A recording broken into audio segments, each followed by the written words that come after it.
Avicenna wrote extensively on the question of being. He formulated a number of arguments for dualism. In philosophy of mind, dualism is the idea that the human is made of two things: a physical body and a soul or a mind that animates this physical body. It is opposed to monism, particularly physicalism, which is the thought that the human is made of only physical things, and that mental states like happiness, sadness, and apprehension can all be explained through hormonal secretions, glands that secrete hormones, and neuronal processes that happen inside the human body. It is the view that the human being is nothing but his physical body. It is worth noting that Avicenna was an expert reader of Aristotle and Plato, but as we will see, he developed his own conception of dualism, and he defined the soul in ways that are different from Plato's and Aristotle's. Different philosophers use different names to call this immaterial substance that animates the physical body. Some philosophers call it a psyche, others call it a mind, other philosophers call it a soul, but it is always the same thing. It is this immaterial substance that takes control of the physical body. Avicenna uses the term soul, nafs, and unlike Plato, he argues that the soul's existence does not predate the existence of the physical body. The existence of the soul happens at the same time when the physical body comes into existence, and this is different to Plato's conception of the soul. Avicenna further argues that the soul continues to exist even after the death of the physical body, and here again this view is different from Aristotle's view, which is that the soul is so linked to the physical body that the death of the body extinguishes the soul.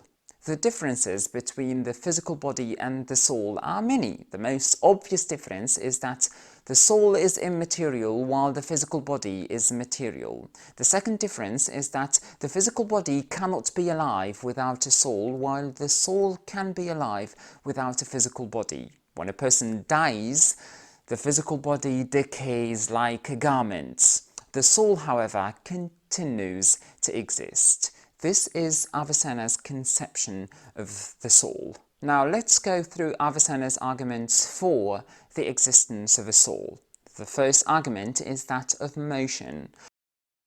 A physical body should either be still, unmoving, or it should move only when it is subjected to a force, as when it obeys the laws of nature, like gravity, which pulls everything down, or strong wind that pushes a leaf sideways or upwards, or ocean tide. Yet, humans have volition and move their bodies whichever ways they want. They can move their fingers to write or play music. They can move their bodies to dance. This motion that goes against the laws of nature indicates that there is a will that inhabits the physical body and commands it to move in whichever way it wants. The second argument is that of persistence and change. Avicenna contrasts how the physical body changes while the soul doesn't. The physical body changes. People get old, their bodies become weak after a certain age, they can get thinner, they can get fatter, but the soul stays the same. A person who loves mountain climbing cannot keep doing this sport after, say, 60, because the body becomes weak and cannot support all the efforts that climbing mountains requires.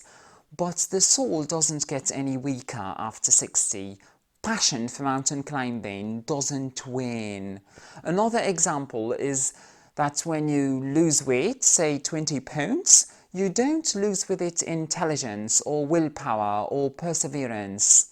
All this indicates that the body is inhabited by a soul, and that this soul is immaterial. It is made of something that does not obey the laws of physics. Everything that is material can either increase or decrease.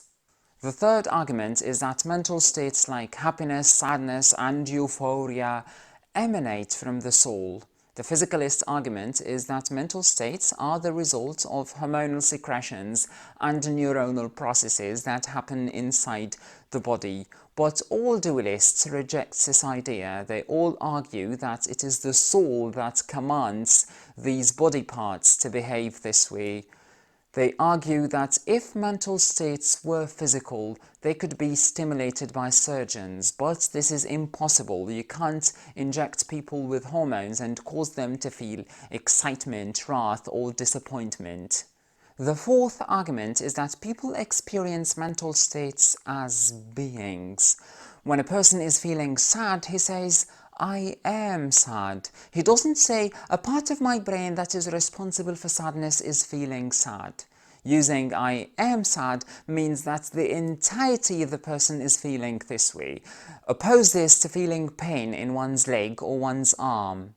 Avicenna furthers that sometimes even the physical body doesn't obey the laws of nature. For example, when you're immersed in doing an activity and somebody calls you by your name and you don't hear it. You don't hear your name being called, although the voice is loud enough and the person who calls you is near enough.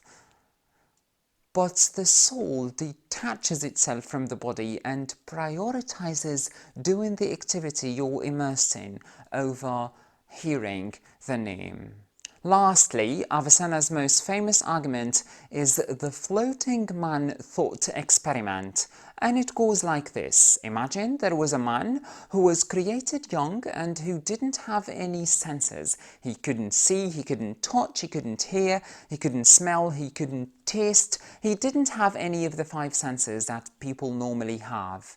And this man was created suspended in the air, floating in the air. Avicenna asks whether this man would be aware of his existence, and Avicenna affirms that yes, the floating man would be aware that he existed. And this is evidence, this is strong evidence that the human body is inhabited by a soul, because the floating man does not need any senses to know that he existed. These are Avicenna's arguments for dualism and especially for the existence of a soul inside the human body, a soul that is coupled with the physical body to create a human being. Now this video has reached its end. Until we meet again, have a great day.